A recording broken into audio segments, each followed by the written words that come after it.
ఇంకొకటి వచ్చేసరికి the behavioural థింగ్స్కి వచ్చేసరికి ఇండియన్ స్టూడెంట్స్ ఇలా ఉంటారు అలా ఉంటారు అని ఏదైతే ప్రొపగండా తీసుకొచ్చారో దాని నుంచి బయటపడాలంటే ఎలా? ఎందుకంటే ఇప్పుడు అక్కడికి వెళ్ళాలన్నా అవకాశాలు లేవు, తక్కువే ఉన్నాయి. వెళ్ళినా కూడా ఎలాంటి అటాక్స్ జరుగుతాయని ఒక భయం ఉంది.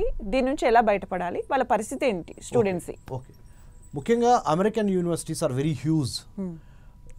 చైనీస్ స్టూడెంట్స్ అమెరికాలో ఎక్కువ నెంబర్ ఉండేవాళ్ళు మొన్నటి వరకు. వాళ్ళని ఇప్పుడు మనం డామినేట్ చేసేసి ఒక 5 lakhs వరకు every year Indian students America వెళ్తాం జరుగుతుంది. ఈ 140 కోట్ల భారతదేశ జనాభా నుంచి ఒక 5 లక్షల మంది ఉన్నత విద్య కోసం అమెరికా వెళ్తాం జరుగుతుంది. కొన్ని $1 బిలియన్ అంటే 1,000 కోట్లలో మనము మన డబ్బుని అమెరికన్ యూనివర్సిటీస్కి పోస్తున్నాం. హోమ్ ఎడ్యుకేషన్ లోన్స్ తీసుకొని, తిరిగి కట్టలేనంత బరువైన ఎడ్యుకేషన్ లోన్స్ తీసుకొని సరే అమెరికా వెళ్తున్నారు.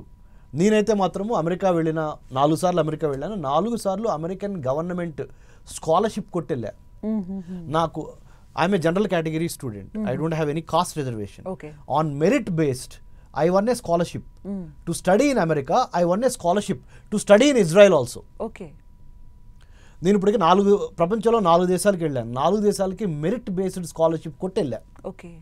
So my humble appeal to all the students who ever is watching my programme or this programme, I request late అయినా సరే, లేట్ అయినా కానీ ఎడ్యుకేషన్ లోన్ తీసుకొని లక్షలు మీ తల్లిదండ్రులను టెన్షన్లో పెట్టి మీరు టెన్షన్లో ఉండి అక్కడ అమెరికాలో కానీ వేరే దేశాల్లో కానీ అనుకున్నంత ఫాస్ట్గా జాబులు రావట్లేదు.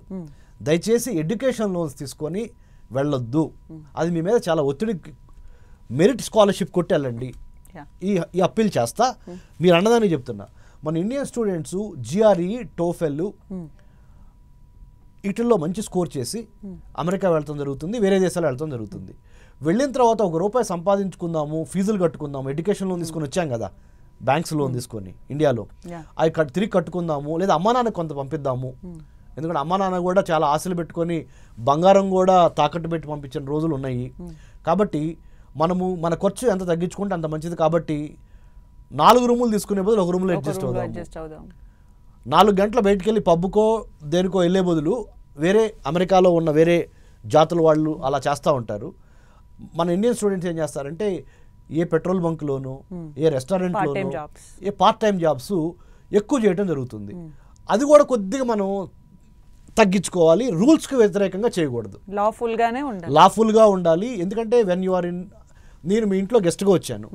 మీ ఇంట్లో గెస్ట్గా వచ్చి నేను మీ యొక్క కుటుంబానికి సంబంధించిన పద్ధతి, సాంప్రదాయం, సంస్కారం మాత్రం ఫాలో అవ్వాలి. కానీ నా ఇష్టం వచ్చినట్టు నేను మీ ఇంట్లో ఉంటే మీరు ఊరుకోరు.